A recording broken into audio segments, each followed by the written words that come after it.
Juli 2021. Nah, ini kan Bapak Ibu unduh sendiri.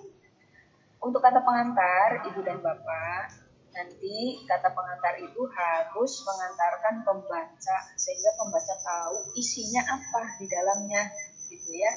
Jadi jangan panjang-panjang, gitu ya. Yang penting menggambarkan terima kasih kepada Tuhan Yang Maha Esa bahwa ini kurikulumnya kurikulum apa, SMP apa, kemudian juga pada pandemi COVID-19 ini bagaimana tindakannya kan gitu. Lalu diakhiri dengan ucapan terima kasih. Sudah saya contohkan, nanti tinggal dilihat aja ya. Nah, kemudian juga ada penutup di bawahnya. Nah, di bawahnya nanti ada tim penyusun. Aduh, ini ada tim penyusun Bapak Ibu ya. Tidak usah ditandatangani, udah tim penyusun saja. Nanti bisa dilihat kan di bagian di lembar verifikasi itu kan dikatakan ya ada latar belakang itu harus memuat ini. Nah, ini saya contohkan ada 3 paragraf ya. Jadi ini belum berubah. Berubah. Oke, dikecilkan lagi. Nah, ada tampil Pak Uki? Sudah Bu, di latar belakang. Iya, tapi kecil ya. Sedang ya. Tapi bisa dibaca ya? Bisa. Bisa, alhamdulillah. Jadi ini Bapak Ibu, nah kondisi yang seharusnya itu adalah menurut Undang-Undang 20/2003. Ini hanya contoh saja. Nanti kalau Ibu Bapak kondisi seharusnya mengambil dari SKP boleh, dari standar isi boleh ya, dari PP 57 tahun 2021 juga boleh. Intinya pendidikan itu harusnya seperti apa sih gitu. Kurikulum itu apa sih kan gitu. Ya, saya ambil dari Undang-Undang nomor 20 nih. Kurikulum itu bla bla bla bla bla bla bla. Harusnya begitu. Nah, pada masa pandemi COVID-19 ini bla bla bla bla bla bla. Jadi menjelaskan kurikulum pada masa pandemi sehubungan adanya gap antara kurikulum di masa normal dengan di masa pandemi, maka kiranya kami menyusun kurikulum tingkat satuan pendidikan ini supaya bla bla bla bla gitu latar belakang.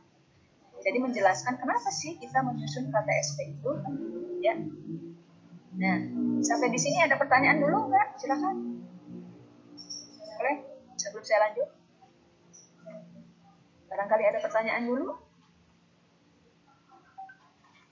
Ada? Tidak ada? Boleh. Kita lanjut ya. Kalau tidak ada. Baik. Nah, berikutnya kita tentang landasan penyusunan.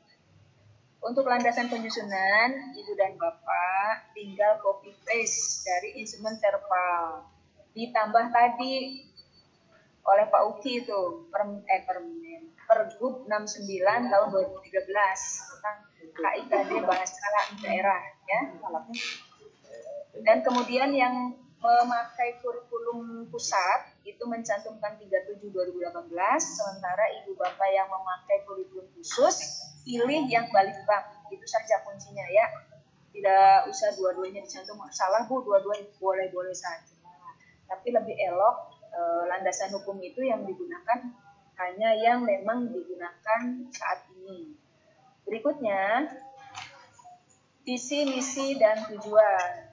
Nah, ini Bapak Ibu catatan dari saya. Visinya kalau bisa itu yang mudah diingat ya. Mudah diingat sehingga semua orang hafal visinya. Yang lebih penting lagi Bapak Ibu nanti di bawah visi itu harus dicantumkan indikator pencapaian misi. Tanda jika visi itu tercapai itu apa? Misalnya kalau Indramayu kan bermartabat. Bermartabat itu bisa dicapai itu tandanya apa? Misalnya jika 1 lingkungan sekolah bersih, gitu. 2 misalnya bermartabat ya. Mandiri. Nah, mandiri itu apa menurut Ibu Bapak? Jika bagaimana, maka mandiri yang Bapak Ibu tetapkan itu adalah tercapai. Itu tandanya apa? Kan gitu ya. Kemudian apa ya? Hebat misalnya. Hebat itu apa sih menurut Bapak Ibu? Indikatornya bahwa hebat itu sudah tercapai oleh kita itu apa? Nah, gitu ya. Jadi visi itu nanti di bawahnya harus dicantumkan indikator pencapaian visi. Nah, kenapa indikator pencapaian visi inilah yang nanti akan mendasari Bapak Ibu menyusun misi.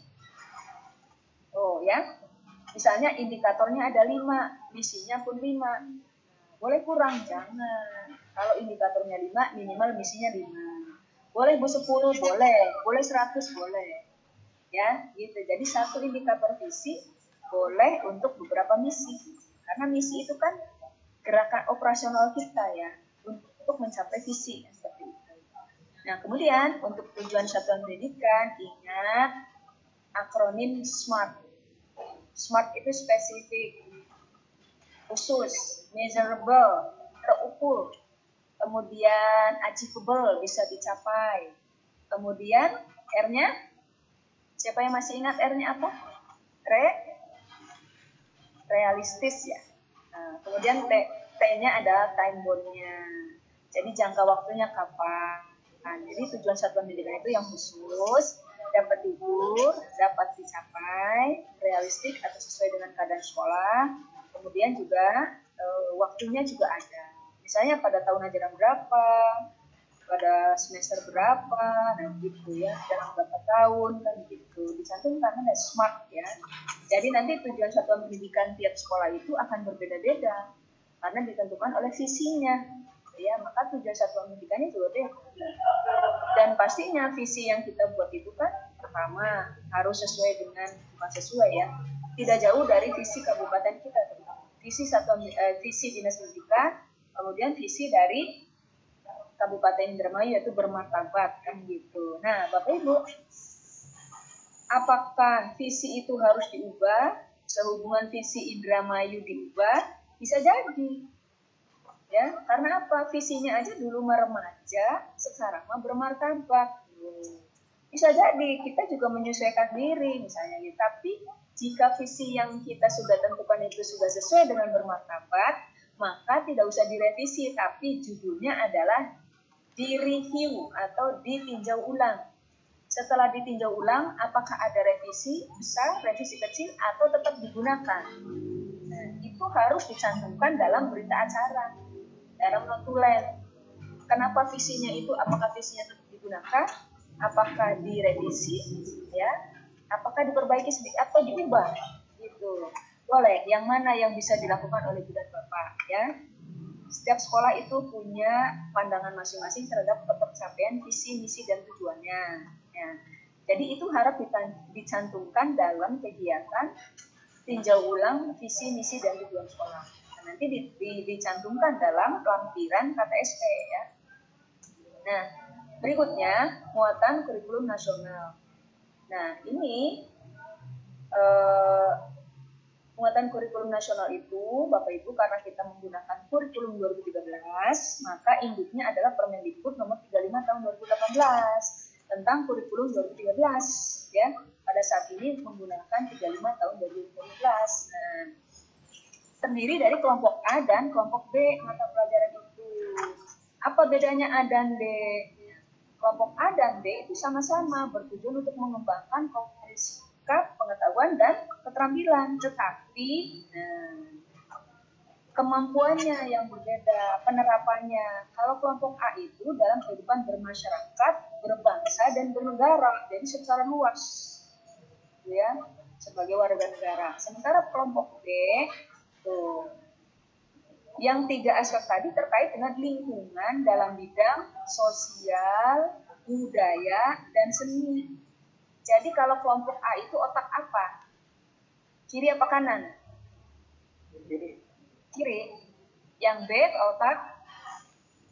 Nah, coba dipikirkan lagi ya. Intinya kelompok B itu masalah sosial, budaya, dan seni, masalah emosi, ya, kejiwaan peserta didik gitu. Kalau yang A itu lebih luas lagi jangkauannya. Itu bedanya antara kelompok A dan kelompok B. Ya.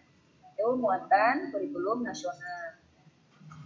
Kemudian berikutnya, nah ini muatan kurikulum nasional pada masa normal. Apakah Bu ini tetap dicantumkan? Ya, tetap dicantumkan karena kita optimis, bokat baik.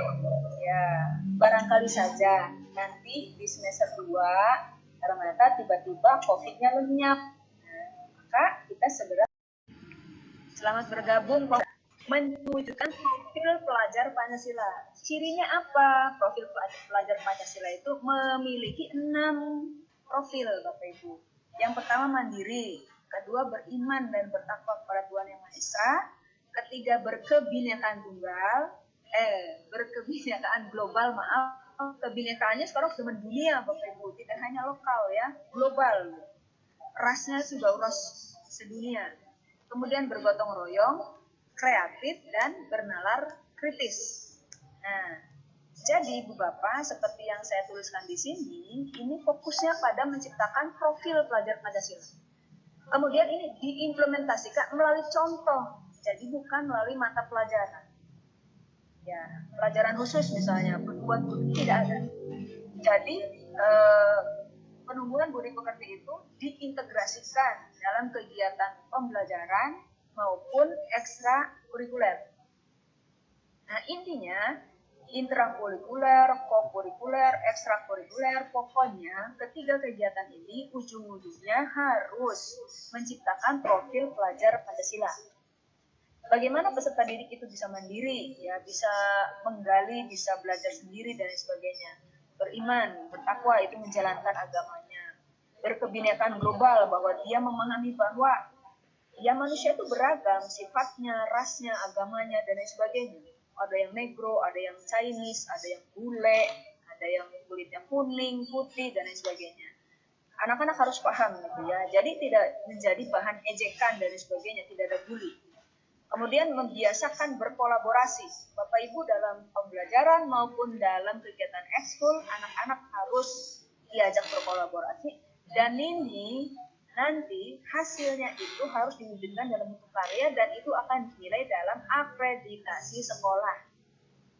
Kemudian kreatif. Nah, jadi Bapak Ibu, ini kreativitas ini harus dilatih. Jadi dalam pembelajaran maupun dalam kegiatan ekskul, anak-anak harus diajak kreatif.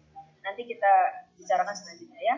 Dan bernalar kritis, nah ini Bapak Ibu, bernalar kritis sekarang ini sangat perlu karena semakin meningkatnya penggunaan media sosial, maka sumber itu siapapun bisa menyebarkan sumber yang belum diketahui kebenarannya benar apa tidak ya. Jadi intinya nanti yang paling utama anak-anak tidak gampang termakan hoax ya. Dan ini harus dicontohkan oleh ibu bapak gurunya gitu ya.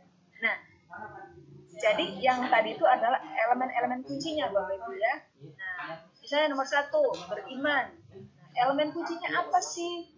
Yaitu akhlak beragama, akhlak pribadi, sesama manusia, kepada alam, dan kemudian akhlak bernegara, kan gitu ya. Kemudian mandiri, berkepentingan global, berarti mengenal dan menghargai budaya siapa saja. Dan itu harus dihargai. Dan kemampuan berkomunikasi interkultural. Jadi dengan budaya apapun dia bisa masuk. Jangan sampai sekarang ini kan ada koyokan, Jawa, Sunda kan gitu ya. Bahan ketawaan kalau ada orang yang ngomong bahasa Jawa, bahasa Sunda kan gitu. Nah, kalau bisa saat ini dengan dijadikan contoh, diterapkan oleh contoh-contoh, maka anak-anak nanti ujung-ujungnya adalah terwujudnya profil pelajar Pancasila ya. Nah, Ibu Bapak, di sini saya sudah menyertakan link YouTube Kementerian Pendidikan dan Kebudayaan. Nah, profil pelajar Pancasila mandiri itu seperti apa, berakhlak mulia seperti apa, kritis seperti apa, gotong royong apa, global apa, kreatif apa.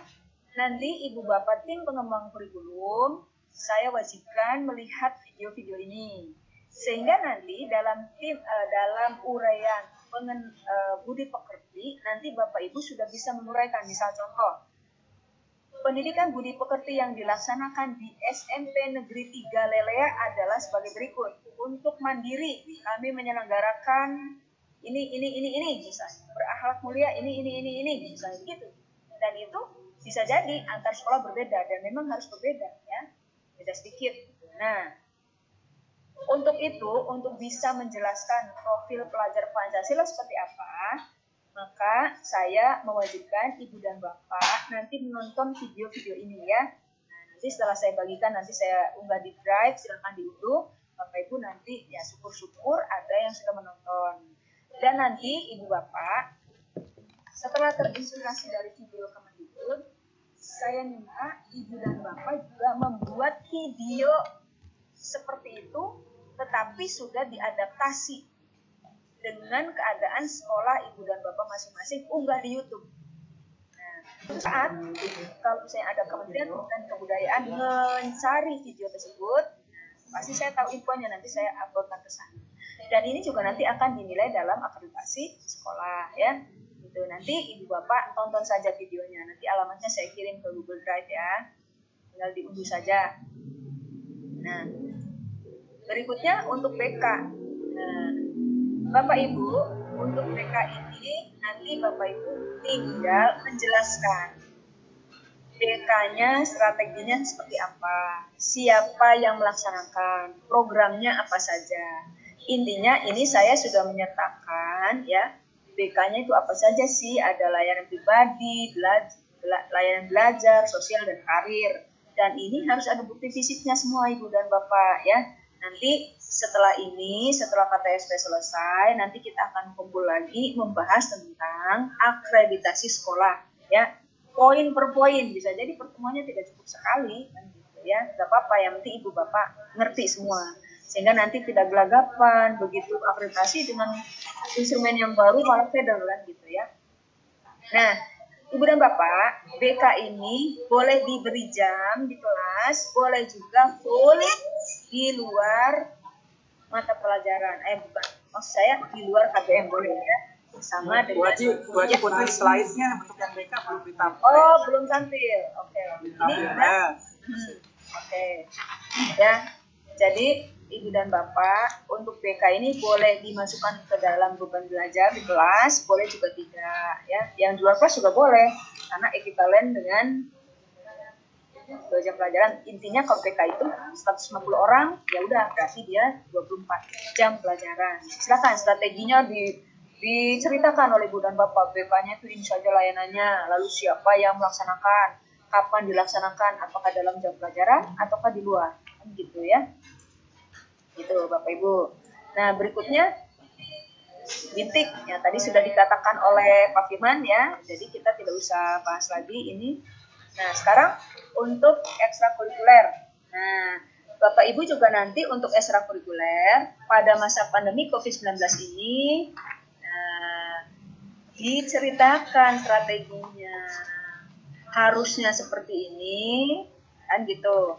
Tetapi berhubung karena kondisi pandemi COVID-19, maka sekolah kami ekstrakurikulernya seperti apa, bla bla bla bla bla. Tetapi kenyataannya di rapot harus ada ya, kepramukaan tetap ada ya, gitu ya. Dan ekstra ada Bu, iya ada ya. Nah, mudah-mudahan sekolah yang lain kepramukaannya tidak ujug-ujug ada nilainya, gitu ya. Ada seperti di BPK Penabur ya Bu Puji ya. Nah, kepramukaan itu dilaksanakan secara online. Jadi Bapak Ibu pilih saja materi-materi kepramukaan yang bisa diberikan kepada anak-anak secara online atau penugasan, begitu Bapak Ibu ya. Sehingga ekskul wajib ini masih bisa dilaksanakan dan nilainya bisa ditarik ke dalam e-raport. Jadi jangan sampai nilai e-raportnya itu adalah nilai yang ujuk-ujuk asal dibikin, yang penting ada ya. Kalau bisa jangan gitu ya. Nanti pokoknya diceritakan ekskulnya seperti apa. Nah, untuk menyusunnya silakan pelajari Permendikbud 62 tahun 2014 gitu ya, tentang ekskul. Berikutnya, nah ini untuk ketuntasan belajar minimal masih banyak yang belum sesuai. Ibu Bapak, nanti Bapak Ibu menetapkan kalau sekolah ya melalui SK bahwa KBM tahun ajaran sekian itu adalah sikapnya sekian, pengetahuannya sekian, keterampilannya sekian, gitu Bapak Ibu. Jangan sampai KBM misalnya IPA sekian itu kan. Nah, hanya ada satu aspek kalau begitu ya. Nanti ada tiga aspek harus ada di situ ya. Nah, kemudian KBM-nya mau tunggal apa mau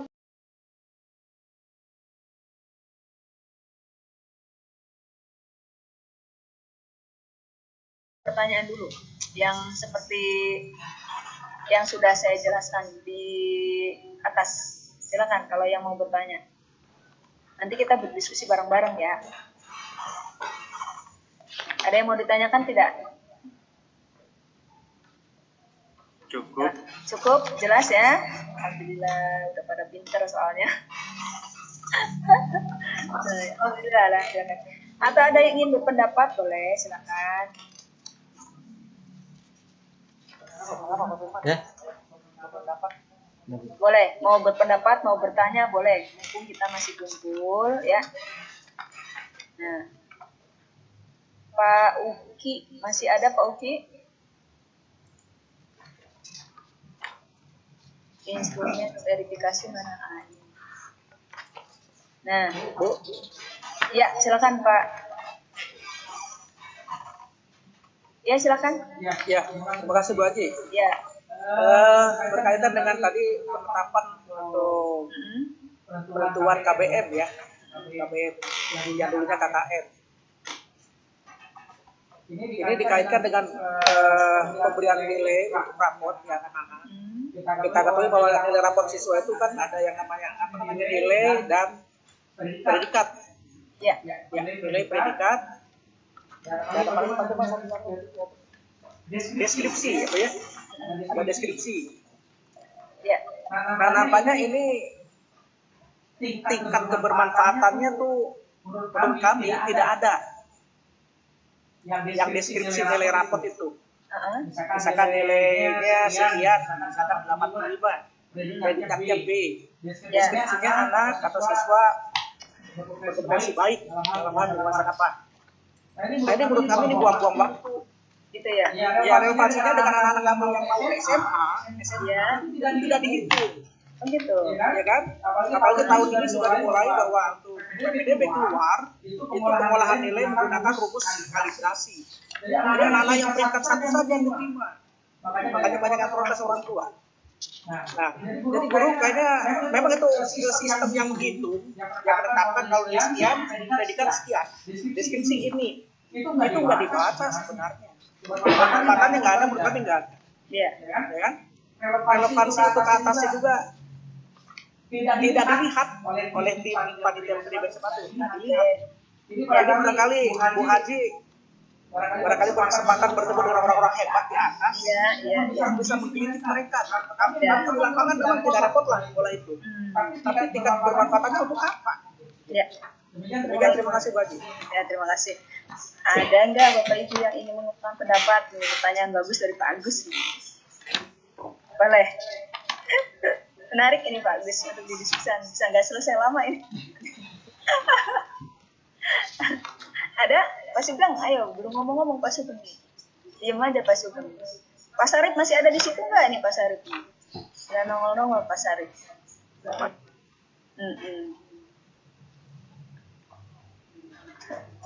Baik Pak Agus ya. Terima kasih. Benar adanya Pak Agus kalau kita memikirkan intinya sih memang deskripsi dengan predikat di rapot itu menggelakkan ya Pak Agus ya intinya ya. Ya, tetapi Bapak Ibu kembali lagi bahwa sesungguhnya nilai rapot itu kan rapot namanya juga laporan hasil belajar. Nah, gitu bagus ya. Kembali ke fitrahnya, yaitu dia adalah melaporkan perkembangan peserta didik selama mengikuti pendidikan di suatu sekolah. Jadi, sebetulnya kebermanfaatannya itu yaitu laporan kepada orang tua, kepada masyarakat. Jadi, sebetulnya Pak Agus, hanya memang mungkin bukan tidak bermanfaat, belum digunakan saja. Gitu ya Pak Gus ya. Bagi orang tua yang memang sudah ngerti akan dilihat dia kenapa anaknya nilainya sekian, predikatnya apa, oh anak saya bisanya baru di sininya belum bisa. Nah, dan mungkin itu hanya berapa persen dari sekian banyak orang tua ya. Nah, jadi tetap bermanfaat Pak Gus. Hanya memang ini sistem penerimaan peserta didik baru. Nah, ini memang ya. Ini saya paham ini dengan kekecewaan beberapa sekolah, tidak hanya unggulan saja Pak Agus, ternyata semua sekolah juga begitu mengeluh ya tentang sistem PPDB yang baru ini. Karena hanya ya adanya kalibrasi setiap sekolah, jadi anak itu tidak dinilai berdasarkan apa ya, kemampuan dengan semua anak, tetapi dibandingkan dengan anak-anak di sekolah itu saja gitu. Ya memang sengaja dibuat sedemikian supaya intinya sih tadinya untuk pemerataan ya, tetapi memang Pak Agus ada ketidakadilan di sini ya, ada ketidakadilan dan mudah-mudahan laporan-laporan dari dari SMP ini kepada panitia PPDB di sekolah-sekolah lanjutan, SMA SMK, mudah-mudahan ini dilaporkan kepada Pak Gubernur ya Pak, karena ini adalah keputusannya adalah di tangan gubernur bukan di tangan Pemda ya gitu. Ya mudah-mudahan nanti ada masukan, mudah-mudahan tahun depan sistem penerimaan peserta didik barunya tidak seperti itu Pak Agus ya. Berjuang Pak Agus, terima kasih ya. Laporan hasil belajar itu tetap berguna, bermanfaat, hanya belum banyak dimanfaatkan ya gitu aja. Agus, ini berguna dan bermanfaat, tapi belum dimanfaatkan dan belum digunakan secara optimal gitu. Makasih Pak Agus. Silakan yang lain, boleh? Pak Agung, boleh? Ya, terima kasih Ibu. Ya. Mohon bertanya dan mohon minta solusi Ibu. Kan gini Bu, untuk ekstrakurikuler, ya, kan ada pramuka, paskibra, PNR dan yang lain sebagainya. Generasi yang latihan itu hanya ada di kelas 3 Bu, karena generasi yang akan naik ke kelas 2 itu kan kemarin kan posisinya tidak boleh kumpul sama sekali nih. Nah, artinya otomatis ketika ini kita tidak ada latihan lagi, otomatis mengulang dari nol lagi nih Bu untuk latihan. Nah, apakah izin ini Mas di tahun ajaran baru ini kita boleh tidak untuk latihan anak-anak nih Bu? Tapi kan itu kan sifatnya per eskul Bu, tidak hari kayak gitu. Nah, lalu untuk nilai di rapor juga enak, tidak asal tembak karena anak sudah mengisi angket, tidak latihan 1 tahun, tiba-tiba nilai harus ada gitu. Iya.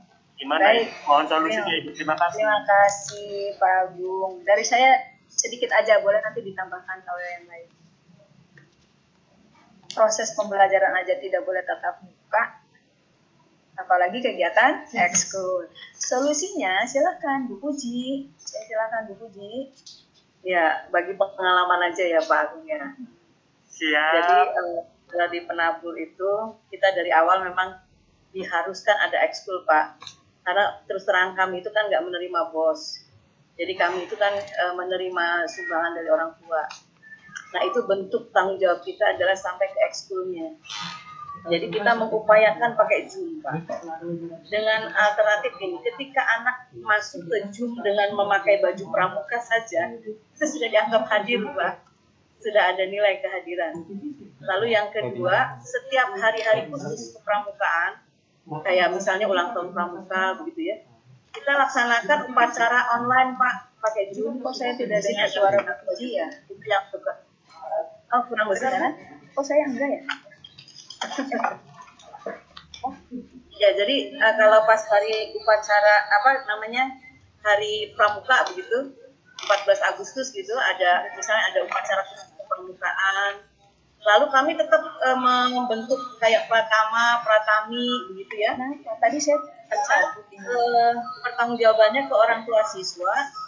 Satu, kami juga pernah mensosialisasikan bahwa kurikulum 13 ini sangat erat dengan ini ekskul pramuka. Jadi mau nggak mau saat pembelajaran juga kan bisa mencari jejak dengan memakai kayak itu Pak, kayak permainan game gitu Pak.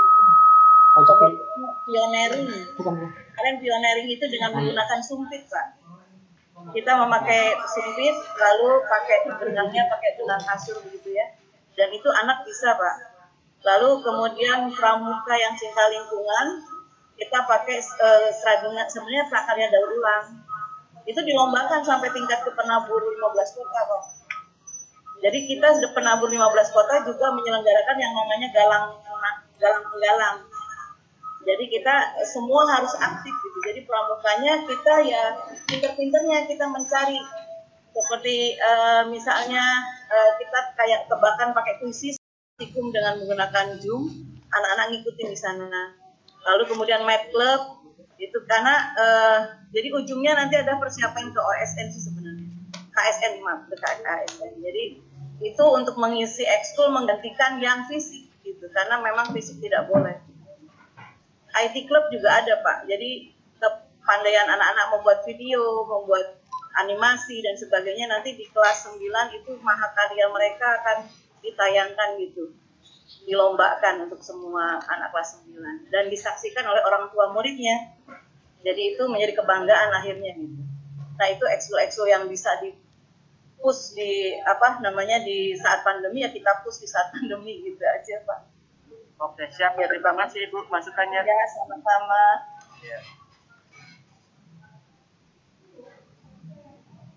Terima kasih Bu Puji. Ya, barangkali ada yang lain yang bisa sharing pengalaman pelaksanaan ekstrakurikuler selama masa pandemi COVID-19. Barangkali boleh saya silakan ya. Tadi Bu Puji, meskipun pandemi COVID-19, SMP BPK Penabur Jatibarang tetap menyelenggarakan ekstrakurikuler sehingga nilainya bisa diambil. Tapi catatan Pak Agung dan teman-teman, ekstrakurikuler selama masa pandemi tidak boleh dilaksanakan secara tatap muka.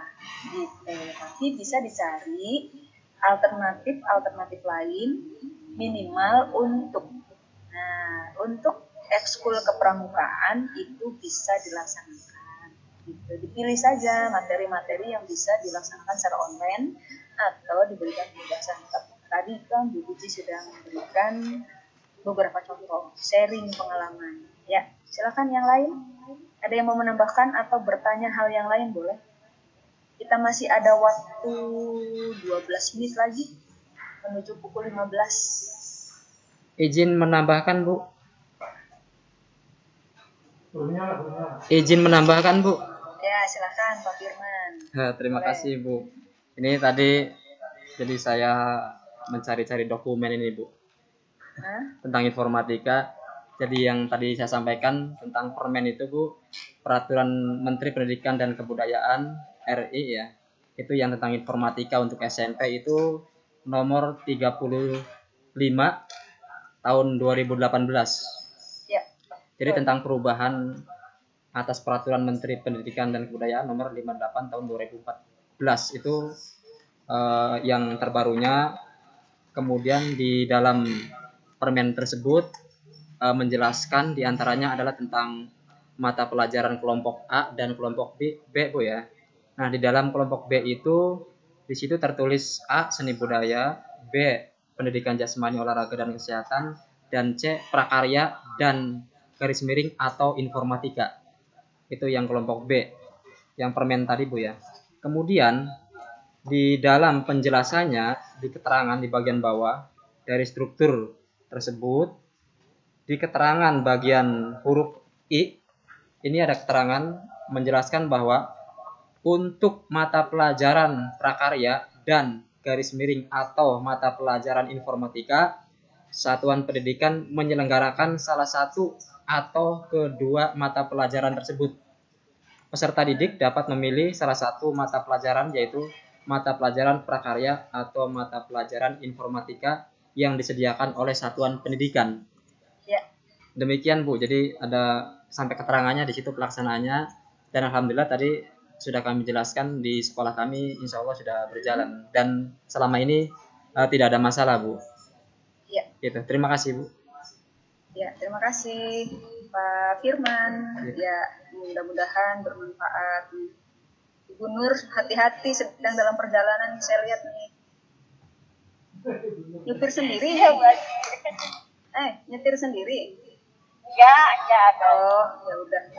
Takutnya nyetir sendiri gitu kan. Kalau jadi penumpang ya Maaf santai ya, lah. Silakan, ada yang lain Bapak Ibu? Pak Agus lagi, boleh? Iya, terima kasih Bu Haji. Boleh. Materinya sangat luar biasa ini dengan sharing Iya. kawan-kawan ya. Ya. Pemberian pencerahan yang sangat luar biasa. Webinar semacam ini ya terus diprogramkan secara kontinu Bu ya. Karena tingkat bermanfaatannya sangat luar biasa. Barangkali ingin memberikan sedikit masukan. Ini Bu Haji termasuk salah seorang pengawas yang luar biasa. Ya, untuk melakukan pendekatan dengan kami menggunakan teknologi. Ini hanya sekedar usulan, barangkali memungkinkan bisa begini. Ini apalagi durasinya sampai dengan kurang lebih 120 menit ya, 2 jam ya. Bisa tidak barangkali Bu Haji mengusahakan dengan cara metode kepala sekolah atau barangkali logistik, coba siapkan sertifikat kegiatan gitu, webinar, ya kan? Sertifikat kegiatan, walaupun namanya Bimlat, di sini kan bimbingan latihan Bu ya, Bimlat ya. Nah ini namanya nih, kami sangat apresiasi sekali, ya. Ya selain ilmunya juga ada bukti fisik, dan ini bukti fisik ini untuk SKP bagi kami ini punya poin gitu. Barangkali bisa diupayakan ke depannya. Jadi webinar ini khusus spesial untuk Bu Haji ini, selain materinya yang sangat bermutu juga kami dibekali dengan ini bukti fisik bahwa Anda ikut program Bimlat gitu. Sehingga bisa panas-panasi pengawasan yang lain. Bisa. Terima kasih Bu Haji. Assalamualaikum. Bisa, sangat bisa Pak Agus. Asalkan kalau sertifikat itu Pak Agus, jamnya minimal 32 jam pelajaran. Tapi nanti bisa kita siasati dengan kegiatan mandiri. Nanti kegiatan mandirinya sekian, nanti ketemu lagi.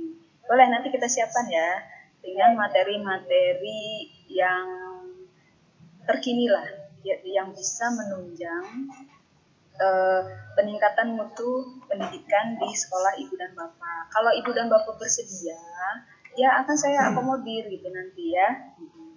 Boleh, siap bagus. Kalau saya dengan senang hati. Takutnya tuh bosen gitu. Wah, lagi-lagi meeting. Nah, itu tuh saya takutnya itu. Kalau saya pribadi enggak. Ini masalahnya nih kami, ya beberapa orang dari kami ini seringkali mengikuti namanya webinar yang dilaksanakan oleh Point tuh, yang kopi seksi tuh, ya umum tapi ya berkaitan dengan pendidikan, obrolan seputar pendidikan itu hanya kurang lebih 2 jam lah, 2 jam 3 jam tuh. Langsung ada secara online dikirimkan sertifikat. Saya sudah dapat 18 sertifikat webinar seperti ini. Barangkali untuk kita yang lebih katakanlah sifatnya pembina dari Bapak Ibu pengawas, ini kayaknya lebih valuable lagi menurut kami. Demikian, terima kasih. Jadi ini juga sekaligus ingin memberitahukan kepada khususnya ibu bapak ya. Ibu Eva ini kelihatan sekarang. Tadi belum nampak terus di saya. Iya. Ini ibu bapak, kepala sekolah maupun bapak ibu wakil kepala sekolah kurikulum. Bapak ibu, insya Allah lah sekolah binaan saya semuanya sudah mengaplikasi Google itu ya, maksud saya akun belajar.id ya. Jadi beritahu kepada ibu bapak guru, akomodir beberapa siswa yang mampu melakukan pembelajaran dengan menggunakan Google Meet itu harus dicoba. Nah, ibu dan bapak, Google Meet yang saya lakukan ini adalah Google Meet yang gratisan saja, menurut saya ini sudah bagus. Alangkah hebatnya lagi ketika ibu bapak gurunya sudah memanfaatkan Google Meet yang ada di G Suite itu. Ada unsur perekamnya, ada raise hand, ada fitur raise hand, ada itu. Kalau saya di sini nggak ada raise hand, nggak ada recording, Bapak Ibu. Sayang sekali nih pertemuan kita kali ini tidak bisa direcord karena Zoom meeting, Google Meet saya ini masih Google Meet gratisan ya, sehingga tidak bisa merekam dan melihat semuanya gitu ya. Oke, Bapak Ibu, ada lagi? Masih ada 4 menit? Yuk saya tunggu. Barangkali ada yang ingin mengusulkan atau mengungkapkan pendapat gitu ya. Cukup? Kalau cukup nanti kita tutup aja ya. Oke. Baik, Ibu Bapak, tampaknya sudah tidak ada usulan lagi atau pertanyaan. Boleh nanti pertanyaannya diajukan kalau baru kepikir nanti misalnya ya, boleh diajukan melalui WhatsApp group. Ibu dan Bapak, saya sangat mengapresiasi sekali, sangat positif dan sangat bangga kepada Ibu dan Bapak Ibu ya. Ada beberapa fitur yang harus kita akui tidak sesuai ekspektasi, tapi cukup bagus lah, masih bisa ada chat, masih ada bisa share kita juga nanti berlatih menggunakan papan tulis ya. Itu Ibu dan Bapak. Mudah-mudahan pertemuan kali ini bermanfaat ya Ibu Bapak. Sekali lagi simpulannya adalah KTSP itu dokumen yang dibuat dan digunakan oleh satuan pendidikan yang merupakan kurikulum operasional. Oleh karenanya, KTSP yang baik adalah KTSP yang dibuat sesuai kondisi sekolah. Nah, supaya tahu kondisi sekolah, silakan Ibu Bapak melakukan analisis konteks dulu ya. Bentuknya seperti apa Bu? Ya rapat baik tuh, rapat. Bagaimana guru kita, bagaimana siswa kita, fasilitas kita yang miliki apa, visi kita seperti apa nih tujuan kita tahun depan, seperti itu Bapak Ibu ya. Dan KTSP itu yang baik itu tidak harus tebal, tipis juga nggak apa-apa, yang penting operasional, nah gitu. Jadi setelah pertemuan kali ini, mangga Ibu Bapak Kepala Sekolah mensupport teman-teman TPK untuk segera menyusun ya. Diawali dengan pertemuan dulu Bapak Ibu, silakan diatur ya, kalau bisa secara daring. Kalau tidak bisa, misalnya tidak bisa ada fasilitasnya, tapi bisa sekarang harus pakai Google Meet. Ya, nggak ada alasan. Kalau Zoom meeting itu kan kalau gratisan 40 menit kan selesai. Ini kita Google meeting udah 2 jam, nggak ada jeda. Jadi Google Meet itu betul-betul gratis. Dan nanti pertemuan berikutnya saya akan memperkenalkan sebuah aplikasi baru Bapak Ibu untuk pembelajaran ya. Ini bagus banget nih virtualnya ya, sudah saya coba. Nah, nanti namanya adalah Kumo Space. Ya. Silahkan boleh mencoba dulu Pak Agus, bisa Pak Firman, atau Pak Agung, atau Pak siapa aja lah semuanya. Nanti Pak Firman tolong buka Kumo Space ya. Siap Bu. Nanti tolong dipelajari, nanti bisa jadi nanti pematerinya Pak Firman. Jadi nanti gantian, nggak harus saya. Yang lainnya juga sama. Semuanya punya kemampuan untuk menjadi narasumber. Jadi datangnya tidak ada. Tapi untuk yang Kumo Space saya khususkan Pak Firman. Ya. Mudah-mudahan nanti kita, karena kita masih PJJ Pak Firman, ya. Alangkah baiknya kita memperkenalkan Kumo Space. Ibu Bapak silahkan coba ya di Google, ketik aja Kumo Space. Gampang sekali itunya penggunaannya. Hanya karena saya bukan orang informatika, nanti bahasa saya juga tidak elegan seperti Pak Firman yang ngomong nanti. Nah, makanya saya tugasin Pak Firman. Kalau untuk diri saya sendiri saya paham Kumo Space itu begini, tapi untuk menjelaskan nanti bahasanya itu beda ya. Pak Firman maka saya tugasi ya, sebenarnya ya. Siap. Nanti insya Allah pertemuan bulan depan nih kita aplikasi kita rapat lagi tentang Kumo Space ya. Oke, siap. Itu Ibu Bapak, terima kasih sekali lagi. Mohon maaf jika ada salah sikap, kalimat, perkataan yang menyinggung hati Bapak Ibu. Mohon maafkan lahir batin ya. Ya Bu. Ya. Selamat berjuang, selamat bekerja untuk tim teman-teman TPK. Kerjalah dengan nyaman, ya. Nanti silakan biasa filenya kirim saja, ya. Jangan di print dulu, nggak usah buru-buru jilid. Bikin file, kirimkan ke saya. Tapi nanti kirimnya ke Google Drive, jangan ke WA ya. Nanti Google Drive-nya saya share di WA group, ya. Itu saja, Bapak Ibu. Terima kasih atas perhatiannya. Selamat bekerja, selamat berjuang, dan selamat istirahat. Wassalamualaikum warahmatullahi wabarakatuh.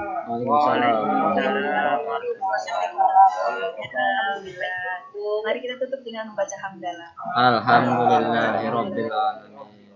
Assalamualaikum warahmatullahi wabarakatuh. Waalaikumsalam. Izin lead ya, saya tutup meetingnya ya.